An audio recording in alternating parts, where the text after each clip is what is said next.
Today's February 27th, 10 after 7, conservation meeting at Wakefield. We have a majority of 3. 2 members are upstairs at ZBA for the time being. Review and acceptance of previous minutes. I have them printed out. Did you? I forgot to bring the January 9th ones yet again. Thought I had them in here, but it's not. They were approved, weren't they? The public were, the non-public were not. Public, yeah. Is That's your only copy right there, Dave? This one right there? Yeah, that's your only one printed. Let's take a look at it. You and I have to deal with that.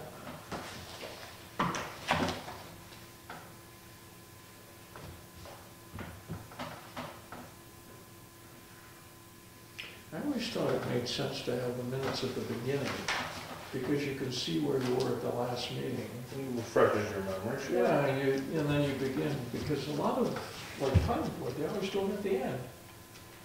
Well, they tend to have more people sitting. When I was chairman of the planning board, I tried to take care of, if there was a big crowd for something, I would go out of order to get them heard first and get people on their way, which is how I kind of felt. I guess with all their public, they just do that generally. I thought it was kind of a courtesy, but Yeah, well, it makes sense. you know, if it's going to take a while. They have appointments the next every meeting, so. Mr. Moulton passed away Saturday night. Really? That's too bad. It is too bad. 54 years old. Wow. Yeah.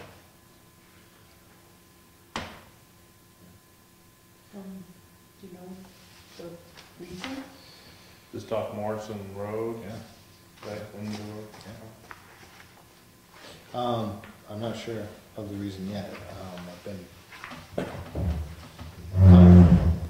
with this attorney and stuff like that on the state folks, but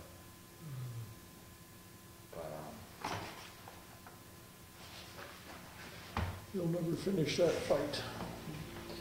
well, I'm sure that what the state is going to require is going to be what is allowed. Someone else picks that up. You have any problem with these minutes? I thought they were pretty thorough and to the point. Do I have a motion? I'll make a motion to approve the minutes as written. I second it. Any discussion? Don't have to do it that way again. No, I'm just kidding. Okay. Sorry about that. All in favor of approving them? Aye. So that's 2, 1 against and 1 abstention. Unless you want to vote against it. She said none against. So No. 1 against, 1 abstention. Okay, do we have any previously received permit applications not approved at the No. last meeting? None. Review and update of committee activity. I got one thing. I guess it fits there. Planning board. I sent you guys an email because I attended a planning board meeting about 2 weeks ago, Boucher property, Oak Hill Road. And the situation there was kind of unique because they came in with a subdivision a year ago and they had it approved with a great big spot of conservation land in the middle. So it was like 10 house lots. And this conservation land, I think, took a portion of every one of them. And the question is that conservation land or not? And I did not get it printed, but I got an email before that planning board meeting, and I stood up and said, basically, there's an RSA 676, I think, and I'll get it printed. I got my printer back, bring it in. But basically, there's an RSA that says that if you label a lot or a portion of several lots or whatever on a planning board approved plan, the minute that's approved and recorded, that becomes a condition of the approval, like any other condition. And so that's it. You don't need a separate deed or anything else. That is conservation land and theoretically comes under the purview of this commission. Now, what's interesting about that particular case is, there were other conditions of approval, and he, for one reason or another, was not aware of it or whatever, the deadlines didn't somehow gel. So the whole thing was retracted because he did not meet the conditions of approval, so he lost his approval.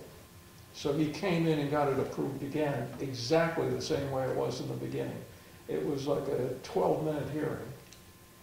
And so essentially, he's back again at the position that all of that shaded conservation land, as a condition of approval, is conservation. What he's trying to seek is to sell the whole property for a conservation easement. So it would take the land that is under conservation and then add all the rest. And I think the idea would be the house lots would be dissolved, it would be one property, and the whole thing would be conserved. But it's a way that they often deal with wetlands, is just to put them under conservation. Mm-hmm. So the reason for the subdivision plan approval was to increase the value or see the potential value of it? Increase the value. When I was filling out the L-chip grant, there's a place there where they ask you these questions, and you can see where they're going. And one of the questions is something like, is this property immediately going to be subdivided? In other words, what threat is there that this will be converted to a private use and lost? And having an existing subdivision approval establishes a higher value, but also increases the imminence that it could be developed. And honestly, it's a bargaining chip to get more money, to have it conserved. So, But not fish and game money. no, just in general. There are private negotiations going on with Moose Mountain and one or more landowners, and they're undisclosed at the request of the Moose Mountains Greenways. And so I won't speculate, but anyway, Moose Mountains is out there. There's a lot of people doing conservation. We got our project and they got theirs, and sometimes they intertwine. But they've been working for a couple of years trying to conserve a parcel, and they think it's really good, it's good sized and so forth, but they can't talk about it. So anyway, this board kind of is involved a little bit with the planning board, in the sense that we should be aware that when the planning board approves something that has a shaded area designated conservation, it really means conservation. Has that changed? I'm thinking about the Zerbic subdivision, Witch Trot and Canal Roads there, where they had the back of all those lots, and a couple of parcels are in conservation, but part of the planning board deal was we had to find somebody to take it. Is that no longer the case? According to the RSA, and I wish I had printed it, you haven't found it, have you? Not to do with conservation. I'm still finding local land use citations and stuff like that. But Yeah, just about. it's a big book. I'll bring in that email, but Carol Andrews of the State Association just quoted the law. Not opinion, she just, basically printed the regulation. I went through 676 and nothing touched on the conservation. Do you think there was a different name for it? And I'm not I may have disagreeing with it, wrong. Dave, I just want to be clear on it, because I know out by Providence Lake, somebody in town bought, Was that the email? at a tax sale, bought a piece of property and built a house on it. Turns out it was designated as conservation land. They had to re-subdivide it to get it so the house could stay. So once designated as conservation, it can't be reversed? Well, let me read what it says here. 674:21-A, development restrictions enforceable. This is an RSA. Any open space designation or other development restriction which is part of a cluster development, planned unit development, village plan, alternative subdivision, or other proposed approved under innovative land use controls, or which is lawfully imposed by a local land use board as a condition of the subdivision, site plan, variance, or other type of approval seems fairly inclusive. It doesn't mention, right, I mean, it kind of lists specific ones, not necessarily And general which, ones. and which has been filed in the records of the local land use board in accordance with its established procedure shall be deemed to create a conservation restriction as defined as RSA 477:451, which shall run with the land and shall be enforceable by the municipality or by the owner of the property, which would be specifically damaged by a violation of such restriction, regardless of whether any deed or any instrument conveying such restriction has been executed or recorded. There you go. For purposes of this section, the applicant's statement of intent to restrict development submitted with or contained in an application which is subsequently approved shall be deemed a condition of the approval, like any other condition. Okay, I'll read the question. All right, the question was, a question comes up at our conservation meetings, and I hope to get a legal opinion on this so we could put it to rest. Our planning board applications for subdivision contain problematic areas such as wetlands labeled conservation or unbuildable on the plan, with the implication they will not be disturbed by the developer or subsequent owners. These areas can be exclusively extensive, consisting of many acres over portions of several lots, or sometimes a single problematic lot. I understand wetlands are protected by their own state rules through DES, but how does the labeling and subsequent recording of a planning board approved plan affect these areas or lots? Are they now conservation land? What does that mean for our board? We're trying to list all conservation land in our town. We have one large parcel so approved with a large wetland area marked, which is now offered to be sold in its entirety as conservation land, including the subdivided buildable lots. What are the implications? And I was thinking about, I wrote this, I wrote the question in before I went to the meeting, and I got this answer, and then I was running around and it was home when I went to the planning board meeting. Now, there was one over here in Forest Hills, which they had a little wet spot, so the developer took one single lot and marked it conservation, end of problem. Okay, the building department issued a building permit to build. One of our local residents built a house on it.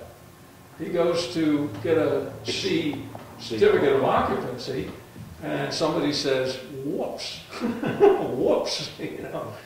So it caused a lot of grief and a lot of money to the guy who built the house, and eventually he did. When was that rule adopted? In 2002? Well, it'll tell you on the citations on the bottom of that book, not here, but there's a lot of words. A lot of words, and I want an opinion as to whether or not it works for a regular subdivision. I've heard, and you get lost in the words after a while, but open space designation, cluster development, planned unit development, village plan, alternative subdivision, or other proposed under innovative land use controls. They all sound special to me, and I don't know if it counts as regular. Again, on that. That's my question, I guess.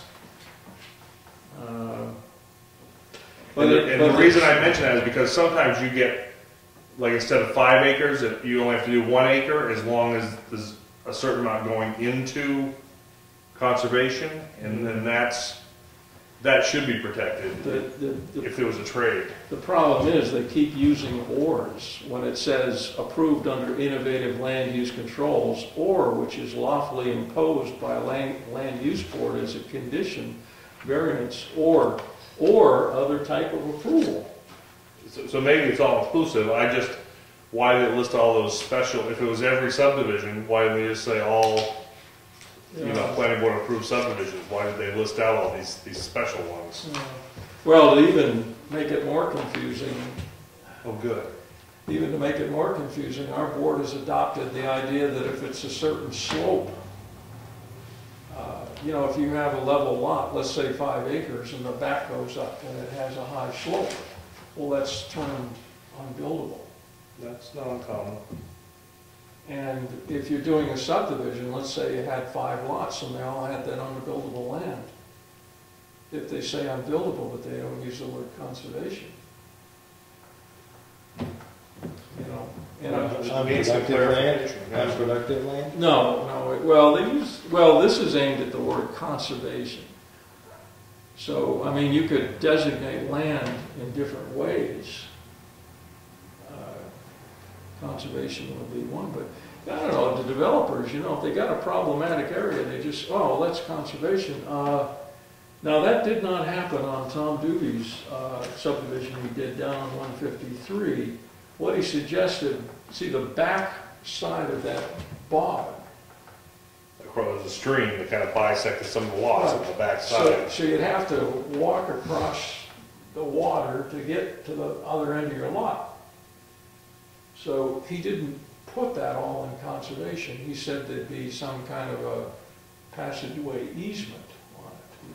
But if he took all that and said that's conservation land, it seems like it would fit within that definition. But I don't want to get into a whole workshop. I just thought I'd bring it up that glad you brought this in. Yeah, it needs clarification in my mind. I don't think it's crystal. Well, it's basically not that any law is crystal clear. Well, that's why they have lawyers. But if the left hand on the planning board is approving things, we need to. If it's designated, you know, green space, conservation, open space, whatever, then we should maybe spend time going back through subdivision records, well, whenever that was enacted at least, forward and see, because if it is conservation land, we should monitor. Probably 2002. Well, it says it's enforceable as a conservation easement. Now, the property that were the Union Meadows, you know, is a little different because the town owns it and someone else has the easement, and it's up to them to enforce it. But this looks like it would put the Conservation Commission to be enforcing it. But anyway. Do you want to keep that, or you want me to put it with the correspondence? If it's your only copy. It's my only copy. I gotta go back. I've got my printer. My wife's doing taxes, so she took the printer. And so for quite a time, I haven't been able to print things, but I will go back and get that and print it. Let's keep moving ahead here. So anyway, there was a nice little exercise at the planning board with that. Okay, Union Meadows purchase. What I've got here for you is copies of this is not the latest up to date today, but that's the conservation easement. I just have them copied. What happened to that? And hopefully we'll. Did you want one of these? I have one. That's for the, okay. Now, there's a mistake right on the first page, 121 acres. I put little arrows and I put numbers on the bottom so you can keep track. I don't know if we need to go through this all tonight, but basically the question I asked him is, can we leave the garage? He says yes. I says, can we build different parking areas because you said one? He said, well, you own that little slice of land across the river on the south side of Marsh Road. That's a little town parcel there. And I said, I'd like to have, you know, one or more parking areas. And he said, well, you can go build one on a piece of town land tomorrow. He says, that's got nothing to do with his easement. We already own it. Yeah. But the fishermen would like to be right there next to the river when they park. So the problem is that the place where you go in on the gate is very narrow, and if you park there, you're going to block the gate. I said, can we bring in the forest fire unit and the ambulance down that road in an emergency? He said, absolutely. He says, if you look at the deed, it prohibits recreational wheeled vehicles. Because those are not recreational. So, no. So, well, it depends on what they're doing, but I suppose if okay. they're saving a life or putting out a fire, that's not recreational. I sent a letter to, or I have drafted a letter to Virginia, and I'm going to send the signed. Could be recreational, depending on the patient. you guys realize we have the signed purchase and sale now. That's the original. I have a letter to Virginia, and what I did was I said, well, I'll read it. Here's the purchase. I love it when I read it for the camera, because when you're reading things, the people at home have no idea what you're looking at. So I'll read it out loud. Here's the purchase sale agreement. Only 2 of the selectmen signed it, as Peter opted not to because of a possible perceived conflict. Although I think he has no financial involvement in the sale, he would not have any conflict. When the plows are removed from the town plow trucks in the spring, I would like to have them and a loader go on the properties to clean up the fallen down camps by a river. If that's all right with you, will you please respond in a letter or email granting the town permission to do so? This action will prevent the debris from creating an issue with the conservation easement later.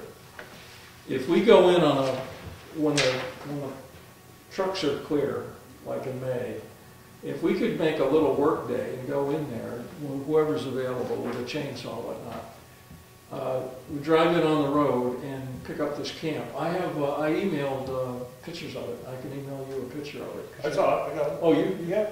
All right. So if we load it in the loader and the loader loads it in the truck, and we have permission to get rid of it at the landfill transfer station, we can eliminate the problem of that. Just throw everything away. That way we don't have to deal with it. One of the steps we're going to have to go through is a hazardous waste survey. And what they're looking for, this is a requirement of our grantors here. They want to know that there's not a Superfund site on the property. And with tanneries and all the things that existed years ago, that could be a possibility. Historically, we know it's not true, but they need to have a guy come and do an assessment. And so that's part of the process. If we just get this camp out of there, it's just one less thing to work with. Sure, or if she has a problem with it, it would have to be a condition of the sale. I mean, that we have to clean it up within 30 days or something, or... Well, Rich commented on that? How long? He says get it done before you do the easement. We're scheduled to do the sale and easement in July. So if we just get it done in May or June, end of story. If the town can't take the time? I negotiated with our current road agent, Danny, and he said no problem. It'd be an easy day's work to go in there and take care of this. If they can't, as long as my machine's idle, then we can use it. We've seen the camp. If we cut it into chunks, throw it in the bucket, and then the bucket into the truck out, and then Yeah, if there's any issue with that, matches probably take care of it. Well, my machine, bucket and thumb is hardly any. You wouldn't even touch it at all. Yeah. Well, I didn't visualize a tracked vehicle, but that would, there'd be less chance of, I've had my current tetanus shot, but there'd be less chance of dealing with that. So I just bit it. Now we're talking about do you want to drink of that? Rich Cook. Was at Rich Cook's office today and talking about a number of subjects, and mostly this that is not even up to date to today. It's, last week's version. Rich was changing it while I was there. You'll see 121 acres on the front page, which has changed. Rich talked about the idea of getting the camp out of there. I have a cover letter going to Virginia with the purchase and sale agreement asking for written permission to go on the property and get rid of that demolished camp. Rich is suggesting, push the door. Steve's coming in, right? Not to lock them out. Rich is suggesting that the easiest way to deal with that is before the easement, before the sale. Do it when it's her property with her permission. So if we take a loader, town trucks, 2 truckloads, end of story, over to the transfer station, and then there'll be no camp. He also said, there's a number of questions I put to him, and he said that it's okay to leave the existing garage. The limitations on it is if it has a purpose consistent with the easement, because we haven't excluded any land. He says if you exclude land in the garage, you're lowering the value of the easement, which means they're going to give us less money, which means we have to come up with more. So rather than like carve out chunks of things, what he's suggesting is you can use the garage for any purpose consistent with the easement, which would be conservation, logging, education, recreation, and so forth. So if you had a fishing tournament and you were using that on a rainy day as a weigh-in station, that would be perfectly consistent with the purposes. If you want to open a inspection station, no. But rather than to try to eliminate the garage, which is a lot of trouble and work, if we just don't do anything to it. First of all, if you want to open an inspection station, you have the ZBA and the planning board to worry about. Fishing games is the least of your worries. Planning board, we had brought up, reached the subject earlier about the Oak Hill deal. Was that Oak Hill. the subdivision with the Bouchard. conservation area? Bouchard. Oh, okay, that possibly is. Was that approved with the conservation area? They, to my understanding, are trying to get somebody to buy the conservation easement. And that's why they came in for an extension on their, planning board, from the planning board. One of the points that I made at that meeting was, my understanding was, bless you, Excuse me. my understanding was when they first presented that plat, you were, I think, at the meeting, and Dave was, that if it was documented on that plat, Initially. then that was supposed to be what was, that's what the planning board approved.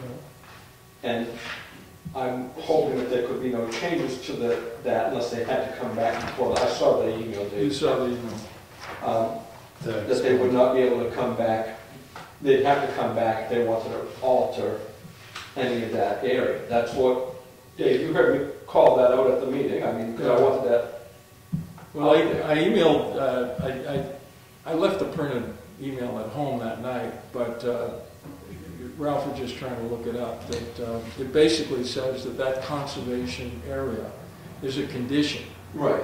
So when they lost their approval, then it was not conservation, but then that night it became conservation again with the approval. That's why I wanted to mention it and bring it to that front burner, because I didn't want that to get lost in there. Well, in terms of a legal contest, what is interesting to think about is things like, if legally all that shaded area is conservation, then what they're negotiating for is really the donut part, the area around it, because it's already, the conservation area as a whole donut is already conservation. My understanding is what they're trying to do is, yes, you're right, I believe in some sense, but if the deal fell through with somebody buying that conservation easement, then they would let that plat, then that would go by the wayside and it would be restructured. That was what I was kind of hearing out of that. They'd have to give up their approval for all the lots. Exactly, and that's my understanding of it. I don't know, but that was my understanding. And they'd have to reconfigure things to meet. Based on that RSA, which we were reading earlier, the conservation area is a condition of the approval, so it lapsed. But anyway, that's a whole other thing. That's in the land use regulations book, right? All right, the other thing I was working on is I sent you guys a draft. And again, this is changing by the hour. Were we gonna do we didn't need to address any of the scratches and stuff like that? And Dave, I would just like to mention, since it was already mentioned a moment ago, a matter of protocol. The Conservation Commission does not have the authority to go down to the Highway Department and request their services to do any jobs like what you're talking about. The protocol would be to go to the town administrator and have the town administrator, if she sees it's feasible and the selectmen approve, from what I understand, then that goes down that way. I'm just letting you know so there's no glitches along the way. Right, I already talked to her about that.